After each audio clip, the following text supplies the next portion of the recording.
We are live for another episode of the Bitcoin Breakdown, or like the title suggests, maybe we call it the Ripple Breakdown.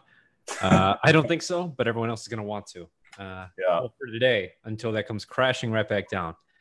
Not to be too negative, but I think we should take the time today just to talk a little bit about, maybe the difference between trading and investing. For example, as traders, we'll trade around any currency, right? We don't have too much of a prejudice when it comes to how decentralized, how censorship resistant it is. If we can see, we can make money in the short term because trading is all about, outplaying the market, right? Outplaying that, even outplaying investing more long term. So, we're buying up Ripple. I know Jason was posting, we're in our room, a little bit about Ripple. It was looking pretty flat, the wedge and all that. But I think needs to be a clear distinction between, playing something intelligently and then just FOMOing in with that fear of missing out into a market that's up now 110% in a day. I don't know about you, Chris, but that doesn't look like a favorable trade. No, it's definitely risky business. And the thing is that there is that potential. I don't want to sound negative, but a lot of people that bought Ripple last time around didn't really know what was going on, which can kind of exacerbate the situation and kind of fuel that FOMO. So I know that we've got someone in our trading group who actually just bought into Ripple 5 minutes ago and is saying, "Oh, it's already up 6% since I bought it." And that's, yeah, you might be able to squeeze some profits out of there, but I personally would not be buying. And not just on Ripple, just any coin that is seeing 100% move in 24 hours, particularly right now with, we were just talking about if a coin has had a breakout of 20% gains in these past 6 months or so, that was kind of an outlier. And when you see one all of a sudden come in with 100% gains, that's really dangerous. Sure, buy the dip when we do see that inevitable sell-off that will be coming. If you want to trade it, great. But like you said, you also have to make sure that you are aware of the difference between trading a coin and investing in a coin. I have personally traded Ripple. The last bull market that we had last year, I was trading Ripple some. Not as aggressively as some people, but it is not a token I would ever hold long term. And as soon as things started turning on it, I was out. And I had no problem. I do not keep a core position.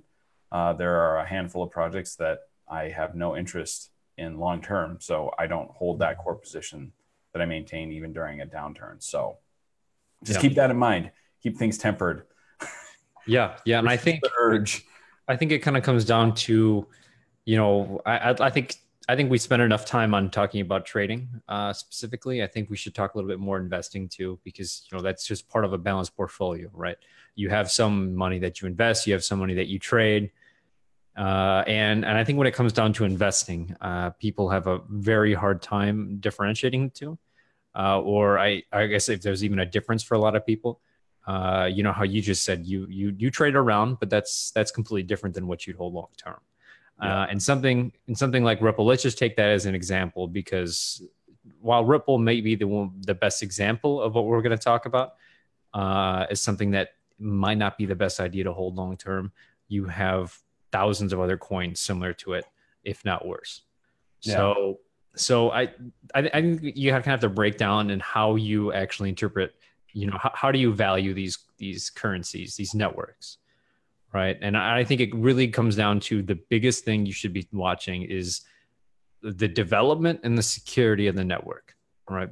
I think it comes down to how what's the path, how decentralized is it? What's the path to decentralization? What sort of development talent has endorsed it, working on it? Are there any Bitcoin developers, prominent names that endorse it? Any well-written, articles or any sort of development news that insights that can back up what the network, is aiming to do. Are there any sort of scammers involved? I mean, it's kind of I think you have to take a look at the wider range of projects and take a look at what the leaders are, Bitcoin and Ethereum, and kind of take a look at what these open decentralized networks, the development talent there, what do they think? I mean, what these guys are, you can't, I think people like to play that whole sports team sort of thing. It's easy to do it as an investment, right? As an investor, it's easy to pick a side. It's easier to it's easier to have an opinion when it comes to, like the financials comparatively to development. It's easier to pick a side. And with Bitcoin and Ethereum and all these other open source, completely ground up built projects like Monero and even Litecoin too, you have developers that flock to it, and they have such a very robust development team simply because they're fueled on financial disruption. That's what they're there for. They're not there for because Bitcoin's their winning team. They're there because it has the most interesting technology and they're able to do more with it than anything else. So I think you take a look at that, we weigh that completely, and Ripple has no one from a development standpoint. Can you name one Bitcoin? Can you name one Ripple developer? No, no. I mean, geez. Even if I wanted to. Yeah, exactly. I mean, Bitcoin developers, you can name 24 right off the bat that are actively participating in discussions and philosophical arguments and development arguments, and it's fantastic.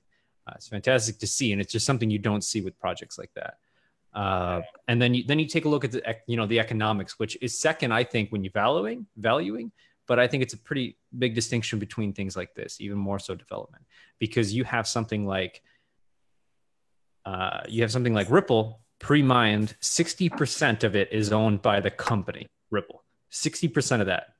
So can you imagine? People are worried about Satoshi because he has that wallet of 1 million Bitcoin, right? And the best thing he did for Bitcoin was just disappear. Don't touch that million, right?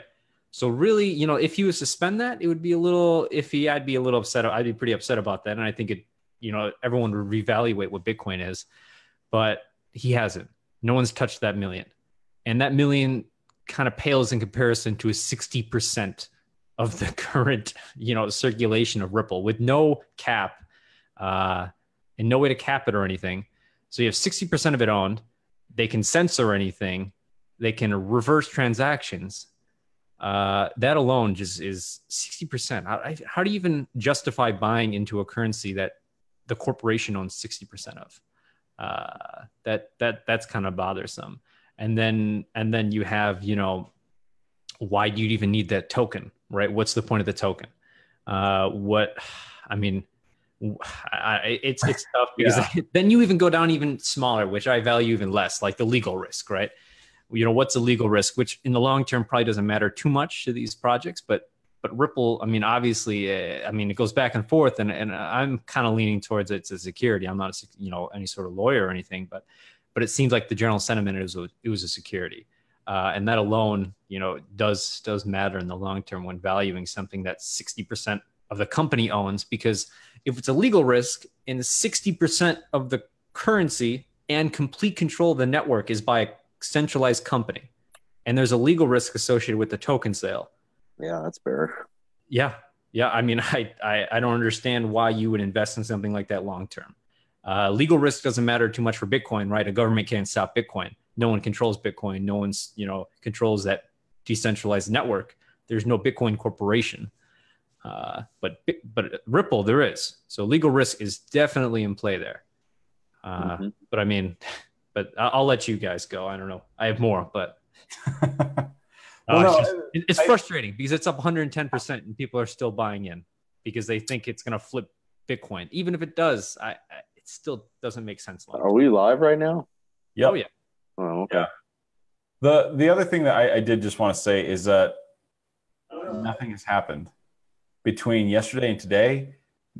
Nothing has changed in all these projects that are seeing big moves. It's not like everyone coordinated massive updates across all their networks all at the same time. So you have to also separate out the trading aspect of the market versus the investment side. Like you said, if you really do believe in a project, and I know that the idea of belief in a project really lends to the tribalism that we just discussed.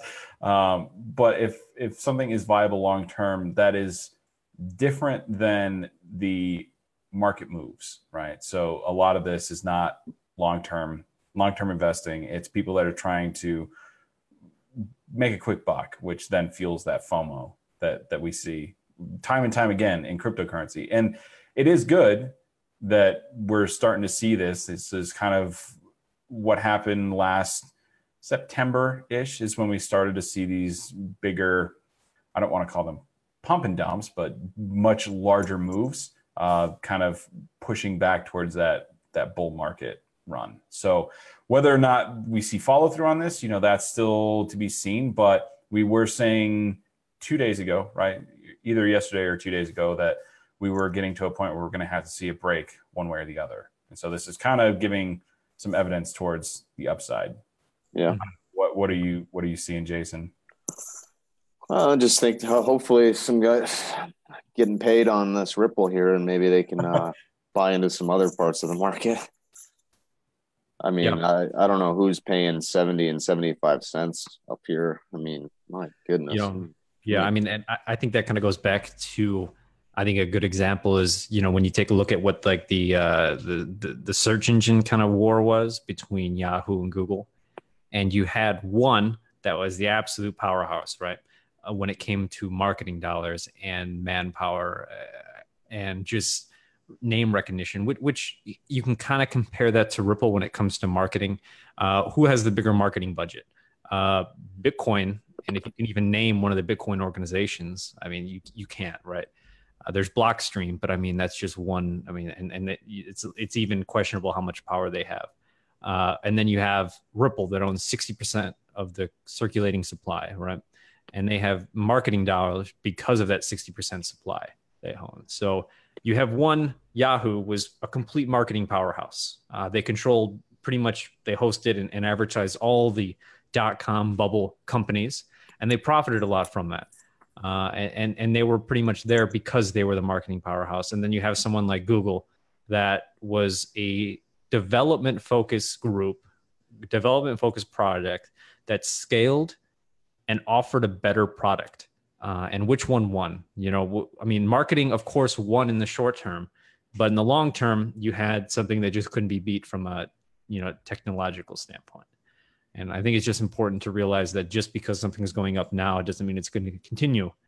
And we're going to see that, if you think that 100% pump in a day is, crazy, we're going to see that just all across the board. Maybe not 100% like that. Yeah, maybe this is the start of a lot more of these moves to come. I mean, it is. I mean, obviously, we're not really big fans in general, but it's one of the major coins. So when it's making a move like this, it matters, Oh yeah. Hopefully the rest of the market or some of these other projects can kind of follow. I mean, the only thing here, I mean, we don't follow this one enough, and we kind of totally miss it. But some of our guys in our group, I mean, this was right here. You get above the bands. That's the first thing to look for. This was a real money candle, and then we got above pi here with another real money candle, and that was it. So I don't know who's chasing up here. You have to be a seller. I mean, this is up 1, 2, 3, 4, 5, 6, 7, 8 candles. So there's an 8.6 frequency, but the angle and distance. I mean, the angle and distance here, it's kind of hard to see in green. Angle and distance here on the 8 is so far. And then the angle and distance from the bands is just, that's an easy one. That's pretty overbought. And the next pullback, maybe it's, maybe you buy down here, something down here. But, you don't want to become chasing in up here. It's just, this stuff comes all the way back 50% at least, usually. I mean, even since we just started talking, I mean, Ripple's back down to 65 cents. So yeah, it's very risky, I would say. Yeah, I mean, I think that's just kind of what the point we wanted to get we've been on for about 15 minutes. I think that was I just wanted to rant about Ripple and just what to look Good out rant. when it comes down to these projects and the difference between trading and investing, which a lot of people simply don't get. It seems like. Mhm. One thing with Ripple is that I would imagine that Brad Garlinghouse, the CEO, I think that probably he has had the biggest swings in net worth of anyone ever in history. Yeah. Because when this stuff is moving, he has, just by himself, he has like 5.2 billion Ripple, billion with a B. And then he also has like a 18% stake in the company on top of that. So then 18% of what they own. So, this is insane when you think about how volatile these swings are, where I think at one point last year, he was within like the top 5 richest people in the world. And then 2 weeks later, it was all gone. Yeah. So I know. It's crazy. And you think about someone like that, right? You think about something like that as their figurehead of Ripple.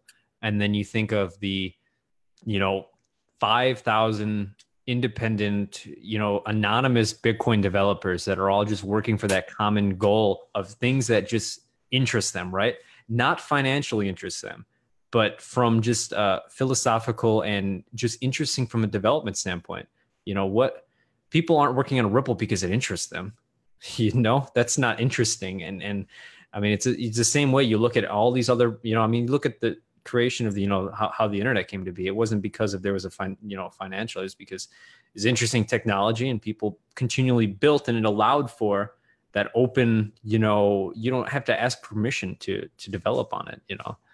I think it just kind of shows where the interest is. And I think in this space, maybe not traditionally financially, but in this space, I think you weigh what interests developers more than anything else. That's my metric, and how much I value something is how interesting is this to developers? What's the development community interested in? What are they against? What are they for? Why are they for it? Why does it interest them? And I think people just overlook that for marketing dollars, right? Ripple has a new partnership. Okay. But Bitcoin just developed a new way to, for trying to, financial privacy, okay. They just discovered 4 different ways to implement privacy. It's one or the other there, like what do you value more? And, I don't know what's a value more from a development standpoint. So you got to trust developers. Yeah, that's true. But I think I'd like to see a Ripple versus Aeon showdown, developer showdown. Well, and that's the thing. That's why you had that splinter between kind of the Ripple development teams, and that's why Stellar formed. Exactly. Yeah, makes sense. And that's the thing. If you are wanting to be in that space of like these centralized banking protocols for transferring of funds, which is essentially, Ripple is the protocol, not the token. And so if that's something that you're interested in, I personally trade and hold Stellar. I'm much more eager about that project compared to Ripple, just because of the whole, we don't want to go with the purely centralized governance of the token, and a couple of other things that go into that. But I'm not opposed to making a buck off of Ripple if it really comes down to it, but I'm still not interested in holding it. Just like you said, Alec, go to where developers are, go to where people want to be moving forward, where it's not just up to 3 people to decide where billions and billions of dollars in value are going to be. He's probably supposed to short it right here. I mean, look how much it's sticking out on the relative value basis. Yeah. And I think that also shows too about how, when was the last time you saw anyone fight about what's going to be developed next on Ripple, right? There's no arguments. There's no back and forth. There's no conversation. It's just, right, this is going to be added. I literally took off Ripple the last 2 days when we looked at it on a relative value basis because it was just flatlining down here on the lows. I took it off. Yeah. And now it's at the very top of the range. Monero's been really firm. Monero's been probably one of the strongest for August and September. Well, I mean, we've been on about 20 minutes now, so just we'll kind of wrap these up. If you guys are interested in what we're talking about, come into the forum. We'll talk more. Come take the course. Is that? Do they know how to get there? Disruptive. Yep, everyone knows that. Go to Disruptive. It's with a Z, guys. Disruptive. Exactly. DIZRUPTIVE. Yeah, the course kind of explains a lot of the fundamentals that we're kind of talking about and discussing, along with the trading that Jason's going over. And until next time, guys. All right. Have a great weekend. Yep.